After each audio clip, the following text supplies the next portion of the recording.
আসসালামু আলাইকুম বন্ধুরা। পর্দায় তোমরা যে ফুলটি দেখতে পাচ্ছ সেটাই আমি আগেই তোমাদেরকে দেখিয়েছিলাম।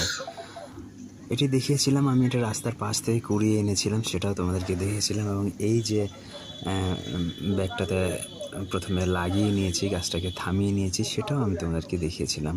তো আজকে দেখাবো কিছুদিন পর এই গাছটা দেখতেছি যে বেশ খানিকটা বড় হয়েছে, আর সাইড দিয়েও শিকড়গুলো প্রচুর শিকড় বেরিয়ে যাচ্ছে। কয়েকবার কেটেও দিয়েছি, বেরিয়ে যাচ্ছে। আর দেখো, মনে হয় খাবারেরও কিছু অভাব পড়েছে, পাতাগুলো হলুদ হলুদ হয়ে যাচ্ছিল।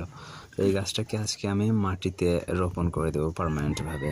দেখো, তোমরা যেভাবে ভিডিও দেখো, যেসব নিয়ম কানুন আছে, আমি কোনো কিছুরই কোনো তোয়াক্কা না করে ওইভাবে বসিয়ে দিচ্ছি, কারণ আমার হাতে অত বেশি সময় নেই। আমাকে আবার আমার অন্য কাজগুলো করতে হবে। যেহেতু আমি একটা জব করি, সেই কাজটা করতে হবে। তো আমি এইভাবে হালকা একটু গর্ত করে নিয়ে ওইখানে শুধুমাত্র গাছটাকে বসিয়ে দেব। গর্তটা যেহেতু একটু বড় হয়ে গেছে, গভীর হয়ে গেছে, একটু মাটি দিয়ে লেভেল প্লেইং করে গাছটাকে বসিয়ে দেব। প্রথম দিকে আমি এই গাছটার নাম জানতাম না, তারপর অনেকে অনেক নাম বলেছে, যেমন আসমা বেগম আপু জানিয়েছেন এই গাছটার নাম হচ্ছে গোবিন্দ জবা। ধন্যবাদ আপু। আবার কেউ কেউ বলেছে মেস্তা জবা। গাছটাকে বসানো মোটামুটি শেষ। এতে আমি কিছুটা ছাই আর কিছুটা মুরগির বিষটা দিয়ে ভালো করে পানি দিয়ে ডুবিয়ে দেব।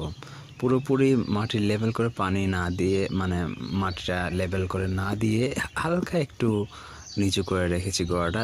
এখন যেহেতু শুষ্ক মৌসুম, রোজ রোজ পানি দিতে হবে, পানিটা যাতে থাকে, রসটা যাতে থাকে গাছের গোড়ায় কিছু সময়, সে কারণে।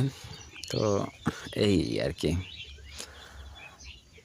তোমরা যারা আমার ইউটিউব চ্যানেলটিকে সাবস্ক্রাইব করো নি এখন পর্যন্ত, সাবস্ক্রাইব করে দাও। ভালো লাগলে লাইক দাও, কোনো কিছু বলার থাকলে কমেন্ট করো আর শেয়ার করো। এই যে আরেকটা বিষয় হচ্ছে, আমার যত রকম গাছ লাগাই, আমার সব গাছের শত্রু হচ্ছে আমাদের এই সোনাসনিরা, আমার সোনিয়া হাঁস।